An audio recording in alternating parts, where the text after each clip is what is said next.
Good evening friends, कैसे हैं आप लोग। आज हम वीडियो लाए हैं उपराष्ट्रपति चुनाव पर। दोस्तों, बीपीएससी 71वीं के पीटी के करंट अफेयर्स के संदर्भ में उपराष्ट्रपति का चुनाव इस बार काफी महत्वपूर्ण है। इस पर प्रश्न पूछे ही जाएंगे। दोस्तों, आपको मालूम ही होगा कि 22 जुलाई की रात को हमारे जो उपराष्ट्रपति महोदय है श्री जगदीप धनखड़, उनके द्वारा उपराष्ट्रपति के पद से त्यागपत्र दे दिया गया था। जबकि उसका कार्यकाल 10 अगस्त 2027 तक उसका कार्यकाल था, फिर भी उनके द्वारा अपने स्वास्थ्य कारणों का हवाला देते हुए उनके द्वारा त्यागपत्र दे दिया गया। श्री जगदीप धनखड़ राजस्थान के रहने वाले थे और पेशे से वो लॉयर भी थे, और वो उससे पूर्व वेस्ट बंगाल के गवर्नर भी रह चुके थे और साथ ही साथ यूनियन मिनिस्टर भी रह चुके थे। वो पार्लियामेंट्री संसदीय मामलों के मंत्री भी रह चुके थे 90 के दशक में। तो ये तो बात हो गई श्री जगदीप धनखड़ के बारे में। अगर हम बात करें उपराष्ट्रपति के पद के संबंध में, पूरे परिदृश्य की बात करें कि हमारा संविधान क्या कहता है उपराष्ट्रपति के पद के बारे में, क्योंकि इस पर प्रश्न पूछे जाएंगे। दोस्तों, हमारे देश में उपराष्ट्रपति का जो पद है वो बोरो किया गया है संयुक्त राज्य अमेरिका से इसको बोरो किया गया है। और उपराष्ट्रपति राष्ट्रपति के बाद हमारे देश का दूसरा संवैधानिक सर्वोच्च पद माना जाता है। और संविधान के आर्टिकल 68 में, इसको याद रखना जरूरी थे, आर्टिकल 68 को याद रखना बहुत जरूरी है कि इस आर्टिकल 68 में उपराष्ट्रपति के पद किन किन परिस्थितियों में रिक्त हो सकते हैं, वैकेंट हो सकते हैं, उसका उल्लेख किया गया है। उसके अंतर्गत 3 तरह के सिचुएशंस बताए गए हैं। पहला ये कि उपराष्ट्रपति के पद पर रहते हुए चाहे अगर किसी का डेथ हो जाता है तो वो पद रिक्त हो जाता है। दूसरा हो सकता है कि वो रिजाइन दे दे तो वो पद रिक्त हो सकता है। तीसरा हो सकता है कि उसका डिसमिसल कर दिया जाए। तो ये 3 परिस्थितियां हैं जिसमें उपराष्ट्रपति का पद रिक्त हो सकता है। अगर पास्ट में बात करें तो पास्ट में भी कई ऐसे मौके आए जबकि उपराष्ट्रपति, जो पदासीन उपराष्ट्रपति थे, उनके द्वारा इस्तीफा दिया गया। इसमें सबसे ऊपर आता है वीवी गिरी और भैरव सिंह शेखावत का, जो कि राष्ट्रपति का इलेक्शन लड़ने के लिए इनके द्वारा अपने उपराष्ट्रपति के पद से त्यागपत्र दे दिया गया था। इसी तरह से आर वेंकटरमन और शंकर दयाल शर्मा और के आर नारायणन के द्वारा भी राष्ट्रपति चुना जाने के बाद उसके द्वारा उपराष्ट्रपति के पद से इस्तीफा दे दिया गया था। इसी तरह से पद पर रहते हुए एकमात्र हमारे जो उपराष्ट्रपति रहे हैं कृष्णकांत, उनकी मृत्यु पद पर रहते, उपराष्ट्रपति के पद पर रहते हुए उनकी मृत्यु हो गई थी। तो ये सारी तो व्यवस्थाएं थी कि पद रिक्त की क्या कंडीशंस हैं और पास्ट में इस तरह से किस प्रकार से पद रिक्त हुआ है उपराष्ट्रपति पद। अगर संवैधानिक व्यवस्था की बात करें तो कि जो कि हमारा उपराष्ट्रपति का पद रिक्त हो चुका है, तो इस पर नए सिरे से चुनाव कराने होंगे और नए उपराष्ट्रपति का चयन करना होगा। वैसे तो हमारे संविधान में नए उपराष्ट्रपति के चुनाव के लिए अगर पद रिक्त हो जाता है तो नए उपराष्ट्रपति के चुनाव के लिए कोई समय सीमा निर्धारित नहीं है, लेकिन फिर भी प्रैक्टिकली 2 महीने का समय अवधि रहता है जिसमें कि माना जाता है कि नए उपराष्ट्रपति का चुनाव कर लें। हमारे यहाँ जो व्यवस्था है उसमें के तहत उपराष्ट्रपति का चुनाव राष्ट्रपति के चुनाव हो या फिर लोकसभा का चुनाव हो या विधानसभा का चुनाव, इन सब का चुनाव भारत की जो इलेक्शन कमीशन है उसके द्वारा संपन्न कराई जाती है।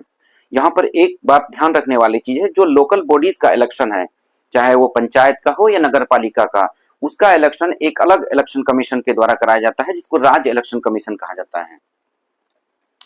तो उपराष्ट्रपति का चुनाव इलेक्शन कमीशन ऑफ इंडिया के द्वारा संपन्न कराया जाता है। उपराष्ट्रपति का चुनाव संपन्न करने के लिए एक इलेक्टोरल बोर्ड यानी कि निर्वाचक मंडल का गठन किया जाता है, जो कि लोकसभा और राज्यसभा के सभी सदस्यों से मिल करके बनता है। इसमें एक बात ध्यान रखने वाली बात यह है कि इस लोकसभा और राज्यसभा के जो सदस्य होते हैं उसमें जो इलेक्टेड मेंबर्स के साथ साथ नॉमिनेटेड मेंबर्स भी इसमें पार्टिसिपेट कर सकते हैं। जो मनोनीत सदस्य होते हैं उनको भी इस चुनाव में भागीदारी करने का अधिकार होता है। जो नए उपराष्ट्रपति का चयन किया जाता है उसको फिर 5 वर्ष की अवधि तक उसका कार्यकाल रहता है। अगर अभी की बात करें तो उपराष्ट्रपति को लोकसभा और राज्यसभा दोनों मिला करके 786 कुल सीट है, उसमें से 394 सीट मतलब 394 मत हासिल करना पड़ेगा जो भी उपराष्ट्रपति को उम्मीदवार खड़े होते हैं। अब उपराष्ट्रपति के चुनाव की जब बात होती है तो हमें साथ ही साथ राष्ट्रपति के चुनाव के संबंध में भी जानकारी हासिल कर लेना चाहिए, नहीं तो बाद में आपको कंफ्यूजन होगा। दोस्तों, राष्ट्रपति और उपराष्ट्रपति के चुनाव की प्रक्रिया तो लगभग सेम है, लेकिन इसमें थोड़ा सा अंतर है।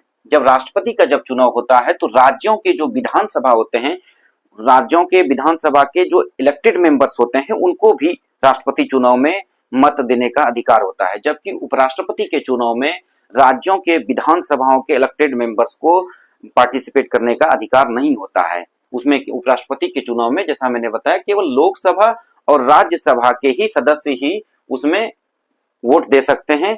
और साथ ही साथ दूसरा जो अंतर है, जो महत्वपूर्ण अंतर ये है कि लोकसभा और राज्यसभा के जो नॉमिनेटेड मेंबर्स होते हैं वो भी उपराष्ट्रपति के चुनाव में वोट कर सकते हैं, लेकिन राष्ट्रपति के चुनाव में नॉमिनेटेड मेंबर्स को पावर नहीं दिया गया है वोट देने का।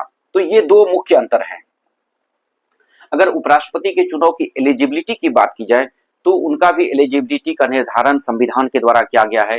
पहला यही कि वो भारत का नागरिक होना चाहिए, दूसरा वो कि उनकी उम्र 35 साल कम से कम 35 वर्ष होनी चाहिए, तीसरा कि वो राज्यसभा का सदस्य निर्वाचित होने की योग्यता रखता हो, और तीसरा वो किसी भी लाभ के पद पर, प्रॉफिट के पद पर नहीं हो।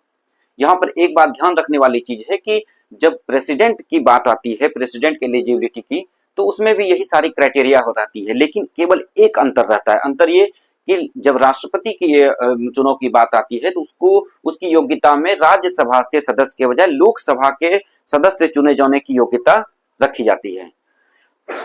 अच्छा, एक और वर्ड है लाभ का पद। लाभ का पद होता है जिसमें कि आपको सैलरी मिल सके, जिसमें आपके दायित्वों का निर्वहन करना पड़े, लेकिन इस लाभ के पद में कभी भी राष्ट्रपति का पद, गवर्नर का पद को लाभ के पद के तहत नहीं माना जाता है।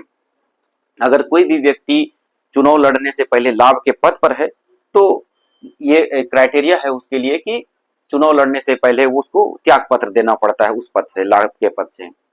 एक और बात है कि जो उपराष्ट्रपति का चुनाव जो लड़ने के लिए किसी भी कैंडिडेट को 20 प्रस्तावक और 20 अनुमोदक होना चाहिए। 20 प्रस्तावक, 20 प्रपोजर और 20 अप्रूवर्स होना चाहिए। अब यहाँ पर ध्यान देने वाली बात यह है कि जब राष्ट्रपति के चुनाव की बात होती है तो यहाँ पर 50 प्रपोजर होना चाहिए और 50 अप्रूवर होना चाहिए, मतलब 50 सदस्यों का समर्थन चाहिए और 50 सदस्यों का अप्रूवल चाहिए, तभी उसको एलिजिबिलिटी में ऐड किया जाता है। और जब उपराष्ट्रपति का चुनाव संपन्न हो जाता है तो उसको शपथ देश के महामहिम राष्ट्रपति के द्वारा दिलाई जाती है। तो ये छोटे छोटे तथ्य हैं जिसको याद रखना जरूरी है, क्योंकि इस साल करंट अफेयर्स के पॉइंट ऑफ व्यू से कहीं से भी ये प्रश्न बनाए जा सकते हैं। अब उपराष्ट्रपति के पावर्स के बारे में भी हम थोड़ा सा जान लेते हैं। आपको मालूम होगा कि उपराष्ट्रपति राज्यसभा का पदेन सभापति होते हैं, यानी कि एक्स ऑफिशियो चेयरमैन होते हैं। वो जैसे लोकसभा का अध्यक्ष लोकसभा की अध्यक्षता करते हैं, उसी तरह राज्यसभा की अध्यक्षता उपराष्ट्रपति ही करते हैं हमारे देश में। अब अगर हम बात करें कि हमारे देश में अब तक कितने उपराष्ट्रपति हुए हैं, तो हमारे देश में अब तक 14 उपराष्ट्रपति हुए हैं। हो सकता है कि इनमें से किसी का नाम 4 ऑप्शन देकर के आपसे पूछ ले, इसलिए इसको नाम भी याद रखना जरूरी है। सबसे पहला जो उपराष्ट्रपति हमारे देश में हुआ है वो है डॉक्टर सर्वपल्ली राधाकृष्णन, ये 2 टर्म उपराष्ट्रपति रहे हैं। दूसरा थे डॉक्टर जाकिर हुसैन, तीसरा थे वीवी गिरी, चौथा थे जीएस पाठक, पांचवा थे बीडी जत्ती, छठा थे एम हिदायतुल्ला, सातवां थे आर वेंकटरमन, आठवां थे डॉक्टर शंकर दयाल शर्मा, नौवां थे के आर नारायणन, 10वां थे कृष्णकांत, 11वां थे बीएस शेखावत, भैरव सिंह शेखावत, 12वां थे हामिद अंसारी, 13वां थे एम वेंकैया नायडू और 14वां हमारे जगदीप धनखड़ साहब। अब आपको याद रखने में एक बड़ी कठिनाई होगी, इसलिए आपको एक कोड पर, एक सूत्र पर, चाहे आपको जो भी कोड आपने डेवलप किया हो उसको याद रख सकते हैं। एक मैंने छोटा सा कोड आपके लिए बनाया है, मैं बता देता हूं आपको। इससे बेहतर कोड आपने अगर डेवलप किया है याद रखने का ट्रिक्स, तो उसको भी आप फॉलो कर सकते हैं। कोई जरूरी नहीं किसी ट्रिक्स को फॉलो करें। इसको मैंने ट्रिक्स बैठाया है। राजा बाग में BMW से केक भरकर हामिद और नायडू को जग में बांटा। राजा बाग में BMW से केक भरकर हामिद और नायडू को जग में बांटा।